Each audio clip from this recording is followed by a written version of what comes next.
नमस्कार।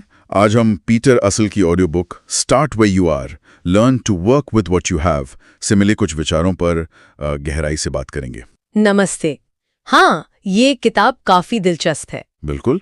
इसका जो मूल विचार है वो ये कि आगे बढ़ने के लिए मतलब जो भी चाहिए, हुनर, सोच, रिश्ते, वो अक्सर हमारे पास ही होता है। हाँ, बस नजर नहीं आता कई बार। सही। तो आज हमारा मकसद है इस ऑडियो बुक से उन खास नुस्खों और समझ को निकालना जो हमें इस सोच से बाहर निकालें कि हमारे पास कुछ कमी है। वो कमी का भ्रम है ना। हाँ, और ये कि हमें हमेशा तैयार होने का इंतजार करना चाहिए।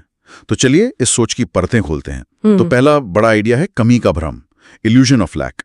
किताब कहती है कि हमारा समाज सिखाता है कि हम उस पर ध्यान दें जो हमारे पास नहीं है। हाँ, बजाय इसके कि जो है। बिल्कुल। और ये बस एक सीखी हुई आदत है, कोई हकीकत नहीं। सही कहा। और पता है, ये तुलना करने से और वो जो परफेक्ट दिखने की चाहत होती है ना, उससे ये और गहरा हो जाता है।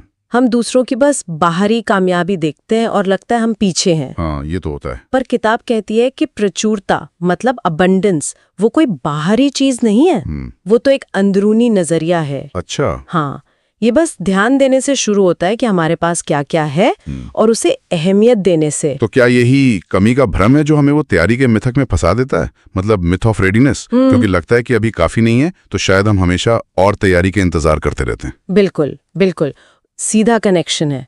किताब इसी पे जोर देती है कि स्पष्टता और तैयारी वो काम करने से आती है, काम करने से, इंतजार करने से नहीं। नहीं, इंतजार करने से नहीं। वो पहला कदम उठाने का जो साहस है ना, हाँ। वही धीरे धीरे जरूरी आत्मविश्वास और समझ पैदा करता है। जैसे किताब में कहा है, तैयारी कोई मंजिल नहीं, ये एक निर्णय है। तैयारी एक निर्णय है। वाह। तो अगर हम तैयारी का इंतजार नहीं कर रहे तो फिर हम क्या कर रहे हैं? मतलब वो जो वर्तमान पल है, जो शायद मुश्किल भी लगे, किताब कैसे कहती है कि वो एक वेटिंग रूम के बजाय विचारों और एक्शन का बर्थ प्लेस बन सकता है। बहुत अच्छा सवाल है। बात सिर्फ वर्तमान को जैसे तैसे काटने की नहीं है। अच्छा। बल्कि उसमें मौके तलाशने की है। सब कुछ नजरिए के बदलाव से शुरू होता है। नजरिया बदलना? हाँ, हमें चुनना होगा, क्या हम बस हालात के शिकार बने रहें या फिर किसी मकसद के साथ जुड़ें। क्या पता ये जो मुश्किल दौर है ये हमें तैयार कर रहा हो, सजा नहीं दे रहा हो। ये बात सोचने वाली है। और मुझे ये विचार भी बहुत अच्छा लगा कि हमारी रोजमर्रा की साधारण सी लगने वाली चीजें, हाँ, जैसे हमारे अनुभव, चाहे वो मुश्किल ही क्यों ना हो, हमारे हुनर, हमारे रिश्ते, यहां तक कि हमारी अपनी आवाज भी, ये सब हमारे हाथ में मौजूद संसाधन है। बिल्कुल। बस उन्हें पहचानने और अहमियत देने की जरूरत है। सही कहा। और किताब इन्हें मूक संपत्ति कहती है, साइलेंट एसेट्स। मूक संपत्ति जैसे आभार जताना, अनुशासन, मुश्किलों से उबरने की ताकत मतलब रेजिलियंस, खुद पर भरोसा। अच्छा। किताब ये भी बताती है कि ये अंदरूनी संसाधन अक्सर अनदेखे रह जाते हैं। क्यों? क्योंकि हमारा समाज बाहरी दिखने वाली चीजों को ज्यादा महत्व देता है। हाँ, जिन्हें नापा जा सके शायद। बिल्कुल, जबकि असल में तो यही हमारी नींव होते हैं। और इसी से जुड़ा है वो छोटी शुरुआत का सम्मान करना। किताब कहती है कि हर बड़ी चीज छोटी शुरुआत से ही बनती है।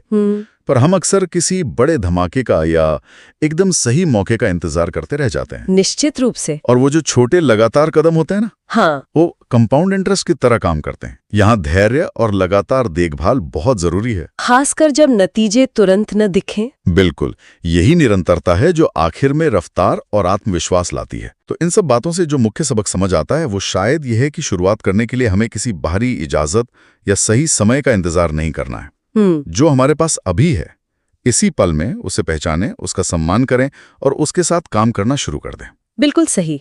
और अंत में एक विचार छोड़ जाते हैं सोचने के लिए। हाँ। क्या हो अगर हमारे विकास का सबसे गहरा रूप बाहरी हालात के बदलने का इंतजार करने में नहीं, बल्कि उन अंदरूनी मूक संपत्तियों को मजबूत करने में छिपा हो? जैसे वो लचीलापन, कृतज्ञता, खुद पर भरोसा। हाँ, शायद असली काम यहीं से शुरू होता है, ठीक वहीं जहां हम अभी हैं, बजाय बाहर देखने के अंदर काम करने से।